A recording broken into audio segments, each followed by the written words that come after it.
Hi, Christmas வந்தாச்சு. Wine பண்ணுறதுக்காக grapes வாங்கியாச்சு. 3 கிலோ கிரேப்ஸை நல்லா உப்பெல்லாம் போட்டு கொஞ்சம் நேரம் ஊற வச்சு நல்லா கழுகி தண்ணியெல்லாம் வடித்து எடுத்து வச்சுருக்குறோம். வைன் பண்ணுறதுக்கு இந்த மாதிரி ஜாடியில் தான் இந்த கிரேப்ஸ் எல்லாம் போட்டு வைக்கணும். 1 கிலோ கிரேப்ஸுக்கு 600 கிராம் சர்க்கரை சேர்த்தோணும். நம்ம கொஞ்சம் கொஞ்சமாக கிரேப்ஸையும் போட்டு கொஞ்சம் கொஞ்சமாக சர்க்கரையும் போட்டு நல்லா உடச்சி எல்லா கிரேப்ஸும் உடையிற மாதிரி நம்ம உடச்சி விடணும்.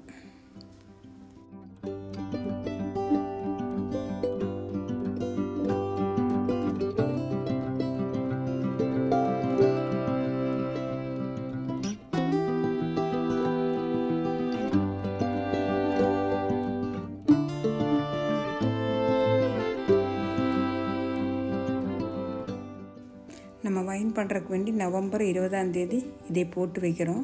டிசம்பர் 20ஆம் தேதி எடுக்கலான்னு சொல்லிவிட்டு நம்ம ஒரு கிலோவுக்கு ஒரு 5 ஏலக்காய், ஒரு துண்டு பட்டை, ஒரு 5-8 கிராம்பு, 1 டீஸ்பூன் ஈஸ்ட்டு, இது 1 கிலோவுக்கு. இப்போ நம்ம 3 கிலோவுக்கு அதுக்கு தகுந்த மாதிரி போடணும். ஒரு பிடி கோதுமை நல்லா கழுவி எடுத்துருக்குறோம், அதே இது கூட சேர்த்திக்கணும்.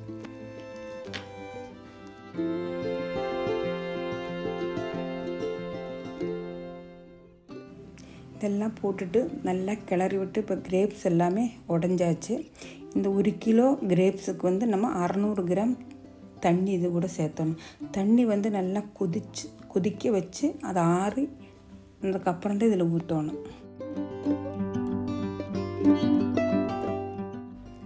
3 கிலோ கிரேப்ஸும் அதுக்கு தேவையான தண்ணியும் இதில் இந்த 2 ஜாடியிலே பிடிக்காதனால நம்ம வேறொரு ஜாடி எடுத்துருக்குறோம். நம்ம இதெல்லாம் போட்டு தண்ணியும் ஊற்றி இந்த மாதிரி ஒரு வெள்ளை துணி எடுத்து நல்லா கெட்டி அதுக்கு மேலே நம்ம ரொம்ப வெளிச்சம் இருக்கிற இடத்துல வைக்கக்கூடாது, இருட்டான இடத்துல வச்சிடணும். ஒரு நாள் விட்டு ஒரு நாள் நம்ம ஒரு மரக்கரண்டி எடுத்து நம்ம இதை கிளறி விட்டுட்டே இருக்கணும். ஒரு நாள் விட்டு ஒரு நாள். நம்ம ஃபஸ்ட்டு எடுத்த கரண்டியை தான் லாஸ்ட்டு வரைக்கும் நம்ம கிளறதுக்கு வேண்டி எடுத்துக்கணும். நம்ம அடுத்த வீடியோ 20 நாள் கழித்து இதை வடிகட்டும் போது நம்ம அடுத்த வீடியோ போடுவோம். இந்த வீடியோ உங்களுக்கு பிடிச்சிருந்தா லைக் பண்ணுங்கள், ஷேர் பண்ணுங்கள், மறக்காமல் சப்ஸ்கிரைப் பண்ணுங்கள். தேங்க்யூ.